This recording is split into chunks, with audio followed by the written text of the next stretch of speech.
Yeah, hopefully we should. I think hopefully we should be Live back. on YouTube right now, right? I mean, obviously, hopefully we should be back live now.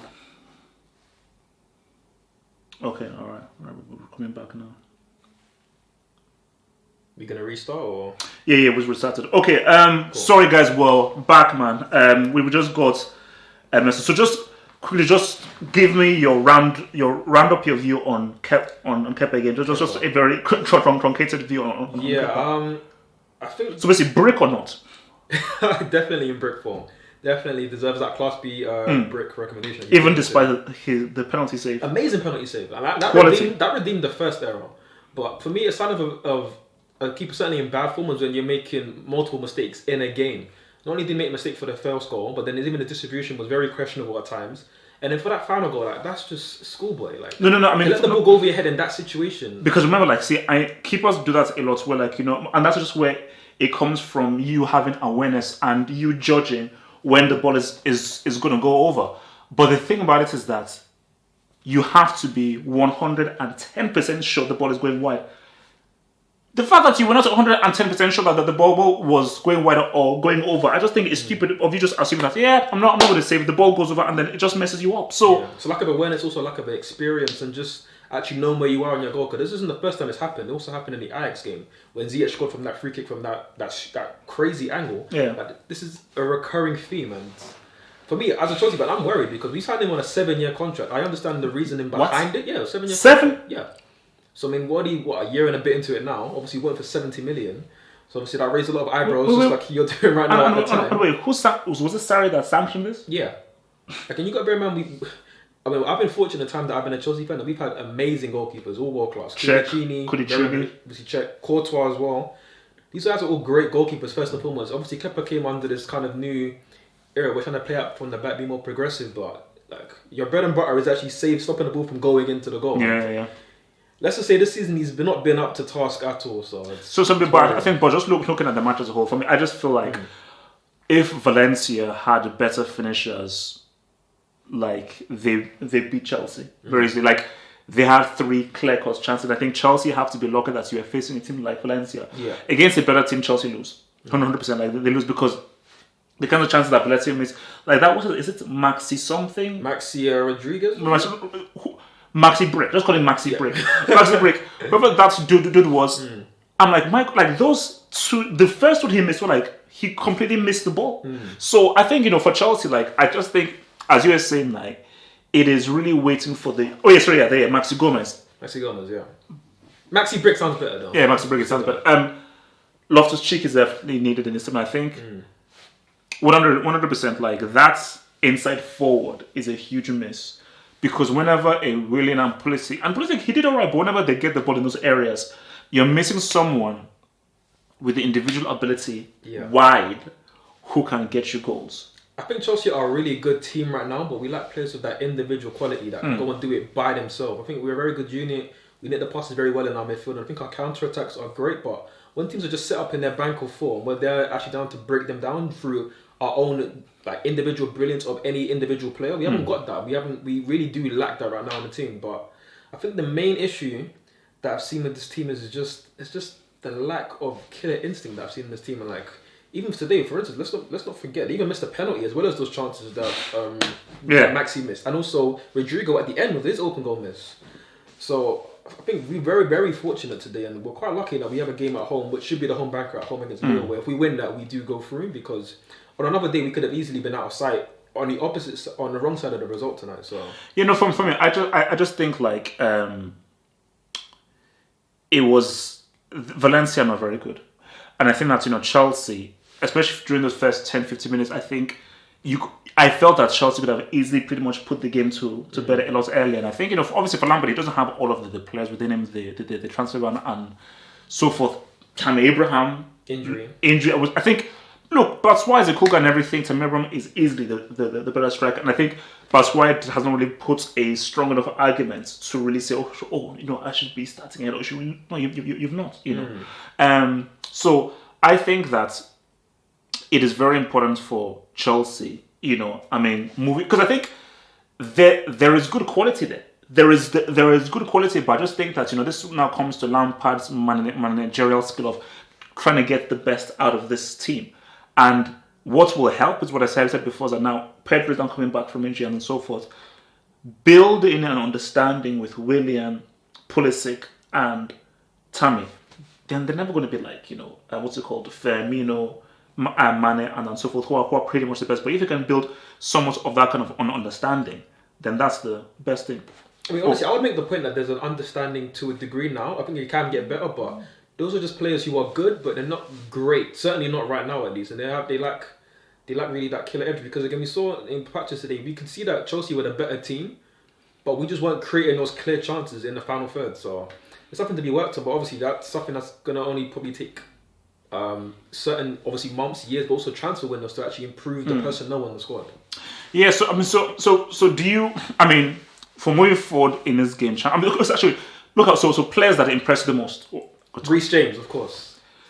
Can we talk about Trent? Or are Liverpool fans going to? Well, I mean, we're going to just say that the truth, which is that Trent is done out here. Like, he's had his 2 minutes of fame, but now Reece James has come out of Wigan. Obviously, Wigan's rated for a player, by the way. Oh.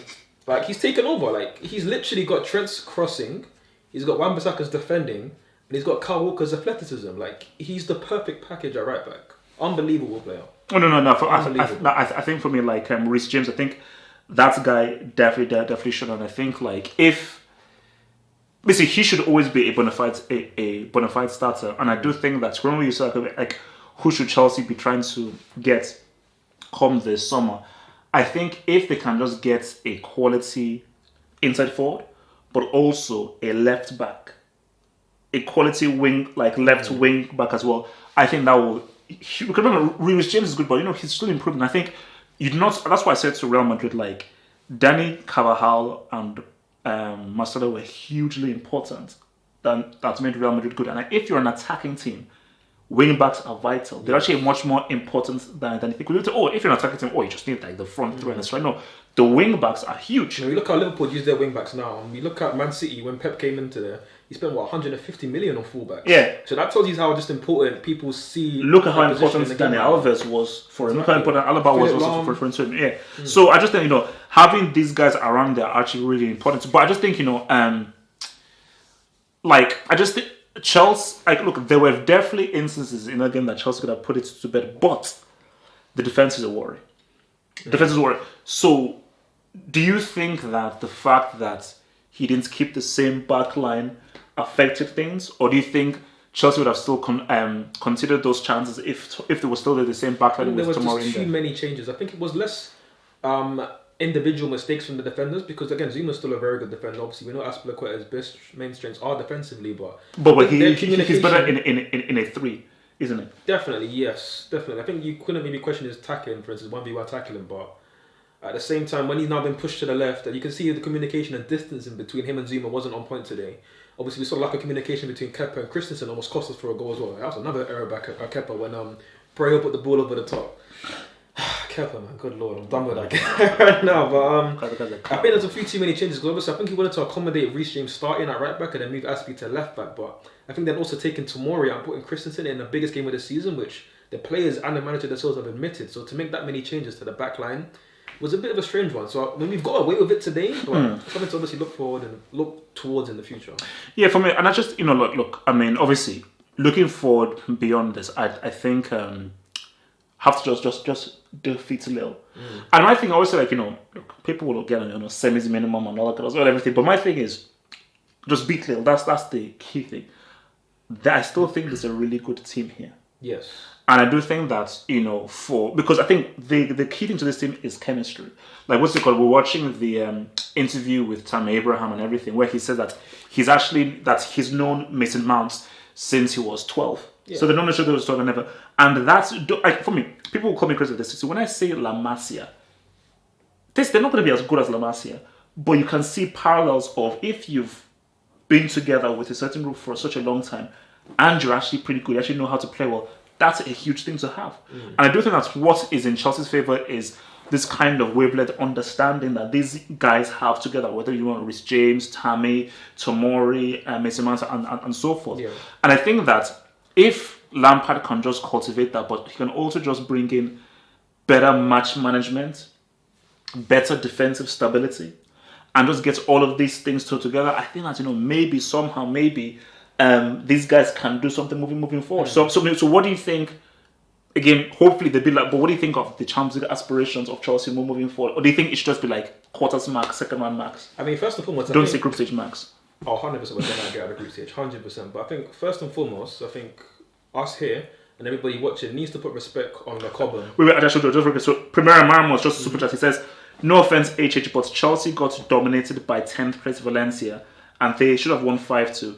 Chelsea round of 16 max." I'm going to be honest, we didn't get dominated, no. Valencia created a lot of chances which we shouldn't have conceded. Some of them... It wasn't... Valencia... Okay, we were the better team, but we just conceded mistakes through errors from our goalkeeper, and also just... Kepa, shut up. We've been spending 40 million and 50 million on players who were just going to fill in and help the squad, like your likes of your Drinkwaters. I think we spent over 150 million on Morata, Bakayoko and Drinkwater alone. Like... That is wild. That is wild, bro. Think about that. So instead of obviously spending money, like the squad can be filled out with the young players in the squad, like the young players coming out of the academy, and then we can just spend 150 million instead of on 3 decent players. We spend it on 1 world-class player to then take the team to the next level. Because if you add an inside forward to this team, as you said, a left back, and obviously when the most important piece to this jigsaw, Ruben Loftus-Cheek comes back, better than Dele Alli. When he comes back into this team, it changes the game completely, and then that all of a sudden turns a pretty good team who want the most clinical, they're pretty decent football, but they're not really cutthroat. That turns them into a team that can win the league, can be Champions League minimum, semis minimum, that can be the best team in the world. I mean, I've said it right now. I said, and I will say it again. I believe this team under Lampard can be the best team in the world for years to come. I'm saying it now, right now. It can happen.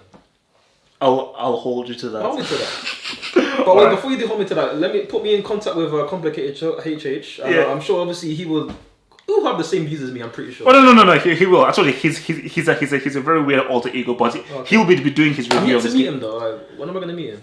We'll work some things out. All right.